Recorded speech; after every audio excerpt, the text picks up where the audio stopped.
You spent over a decade in school, but no one taught you how to manage your money.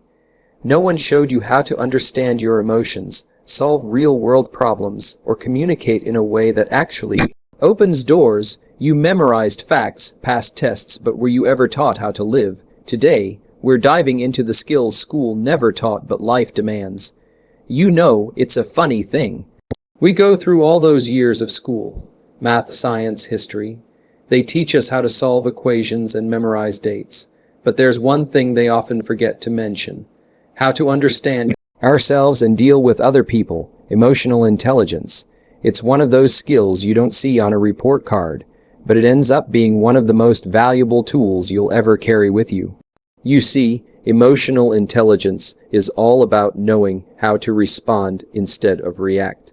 It's about being aware of how you feel, how others feel, and learning how to navigate those emotions with wisdom. You don't need a chalkboard or a textbook. For that, what you need is awareness, reflection, and experience. And let me tell you, most people never learn it because nobody ever told them it was important. I remember talking to a young man once. He said, "I keep losing jobs, not because I can't do the work, but because I can't get along with people." Now that's something school never covered, right? They didn't have a class called How to Handle Conflict Without Losing Your Cool, or How to Listen When Someone's Upset. And yet, out here in the real world, that's the stuff that matters.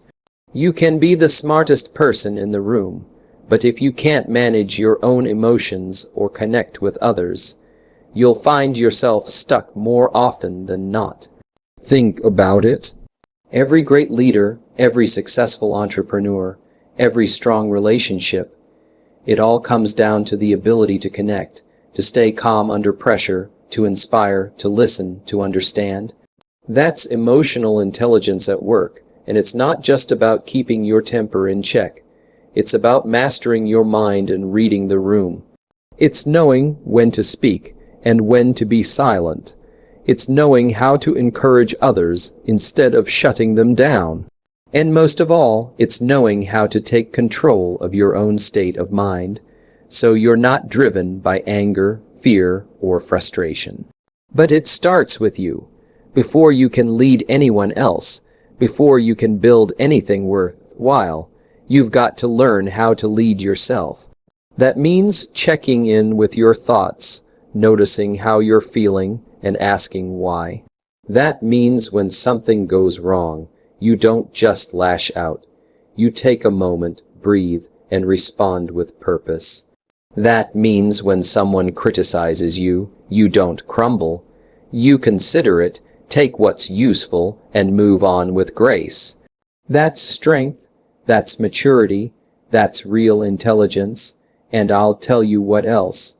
When you develop emotional intelligence, life starts to feel a little less chaotic. Not because things stop going wrong, but because you stop losing yourself when they do. You build a kind of inner stability, a peace that doesn't shake every time the world does. And that peace becomes your power. It helps you handle tough conversations, build better relationships, and bounce back when things don't go your way. No, school didn't teach us that, but life will, if you're paying attention, if you're willing to do the inner work, if you're willing to be honest with yourself and courageous enough to grow. Because the truth is, you can't always control what happens out there, but you can always control what happens in here. And once you learn that, once you master that, everything else starts to fall into place. That's a skill worth learning. Now let's talk about something that affects every single one of us, whether we like it or not: money. Strange, isn't it? We spend all those years in school, and nobody sits us down and teaches us how money really works. Oh sure, we might have learned how to calculate compound interest on paper, but no one taught us how to save, how to invest, how to build wealth, or how to avoid debt. And yet, when you step out into the real world, it's one of the first things you have to deal with. You see, financial literacy isn't about having a high-paying job. It's about knowing how to manage what you earn, no matter how much or how little it is.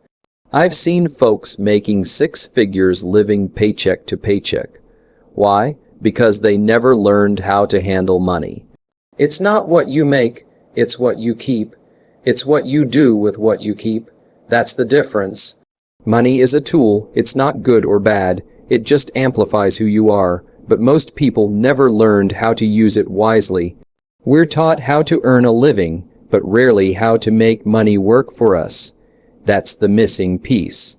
And let me tell you, when you understand how to make your money grow, when you understand how to keep it under control instead of letting it control you, life changes. I've always said, you've got to tell your money where to go instead of wondering where it went. That means budgeting. That means planning. That means being aware of where your dollars are going every single month. Not just spending blindly, not just swiping the card and hoping the bill doesn't sting too much at the end of the month. No, be intentional. Every dollar you spend is a decision. Every decision either moves you closer to freedom or ties you deeper into struggle. And don't forget, money has a personality. If you don't treat it right, it won't stick around. You've got to respect it. That means saving. That means investing. That means saying no to impulse spending, so you can say yes to future opportunities. A little discipline with your money goes a long way. And let's not pretend investing is just for rich folks. Anyone can start. I don't care if it's $5 a week or 50. The point is to start. Learn how compound interest works asterisk for asterisk you instead of against you. Most people don't realize that debt can be one of the biggest thieves in their lives, not just of money, but of peace of mind. That little credit card bill doesn't seem like much at first until the interest piles up, and suddenly you're not paying for things anymore. You're paying for time. And time is a much higher cost. And here's the thing, they don't teach this in most schools, because the system isn't designed to create financially free individuals. It's designed to produce earners, not owners, but if you're smart, you'll educate yourself, you'll read books, you'll ask questions, you'll watch where the money flows and learn how to redirect a little of it into your own future. There's a quiet confidence that comes with knowing your finances are in order. It gives you freedom. Freedom to walk away from the wrong opportunities. Freedom to take a risk on the right one. Freedom to help someone else when they need it. Not because you have to, but because you can. And that's one of the greatest feelings in the world. So, if no one ever taught you how to handle money, don't let that be an excuse. Let it be your motivation. Start now, learn, adjust, practice, build habits that serve your future instead of sabotage it.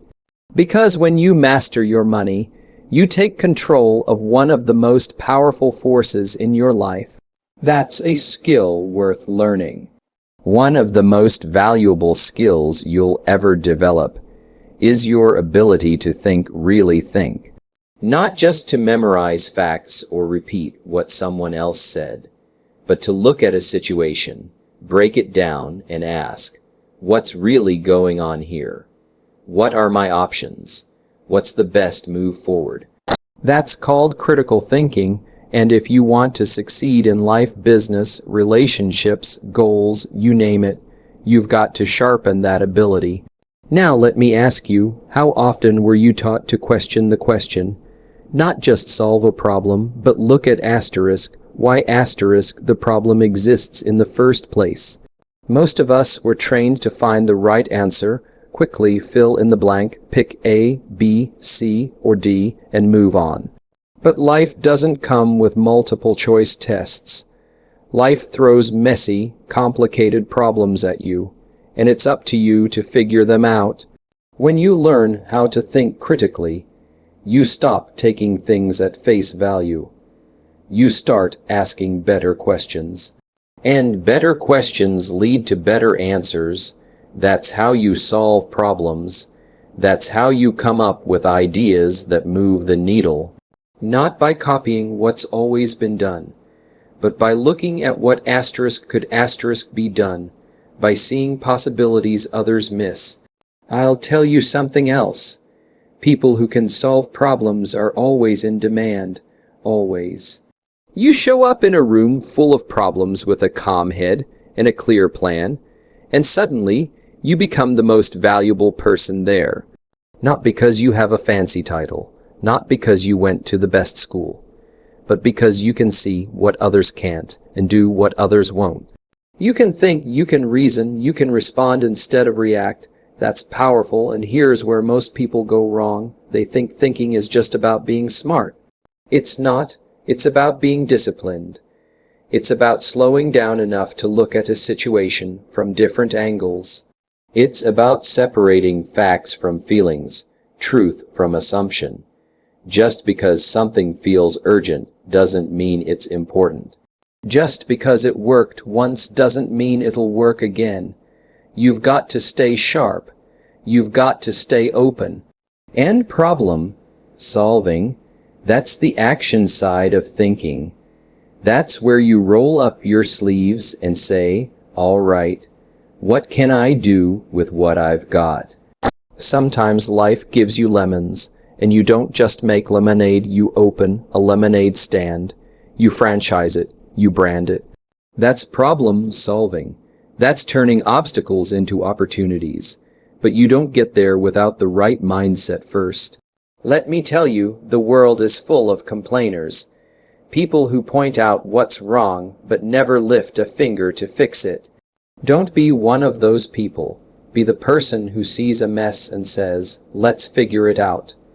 Be the person who takes ownership, who looks for solutions, who gets creative. That's how leaders are made. That's how progress happens. And don't think for a second that this skill is only useful at work. It shows up everywhere, in your home, in your relationships, in your health. Something breaks down, you ask, what can I change? What's in my control? What's the next step? Because life's going to test you. And you don't need all the answers, but you need the mindset that says, I'll find them. I'll figure it out. You see, school might have handed you a list of questions to answer, but life asks you to find your own questions, to challenge the obvious, to think past the surface, and once you develop that habit, you become unstoppable. You stop being at the mercy of your circumstances and start becoming the master of them. That's a skill worth learning. One of the most underestimated skills in life, one they rarely teach you in school, is the ability to communicate. Now, I don't just mean talking. We've all met people who talk plenty but say very little. I'm talking about real communication. The kind that builds trust. The kind that opens doors.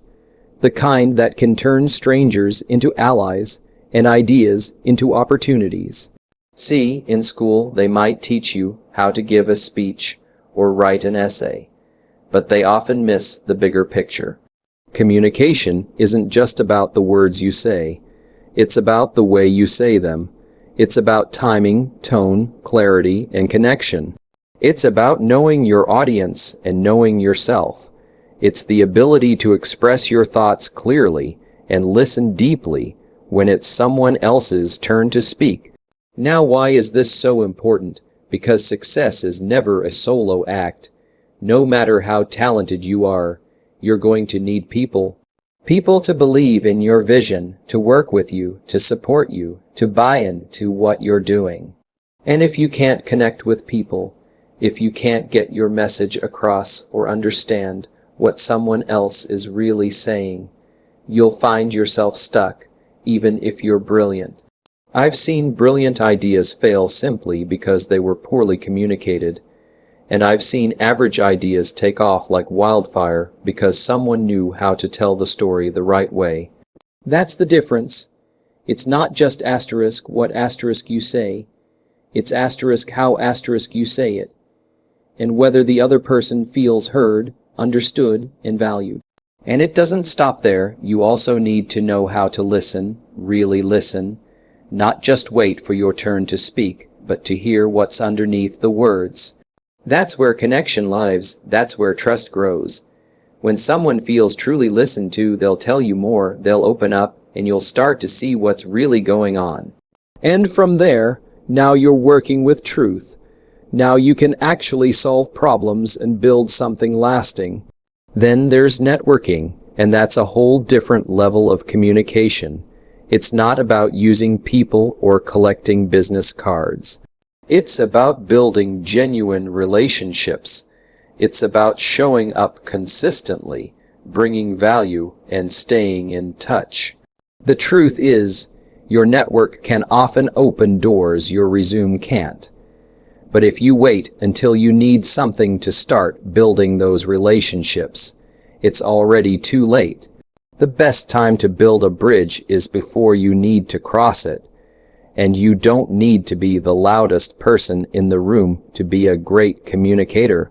In fact, some of the most powerful communicators speak softly, but with confidence, clarity, and conviction. They choose their words wisely. They don't talk just to fill space. They speak to make impact. That's what sets them apart. So ask yourself, how do you show up in conversations? Are you clear? Are you respectful? Do you make people feel important?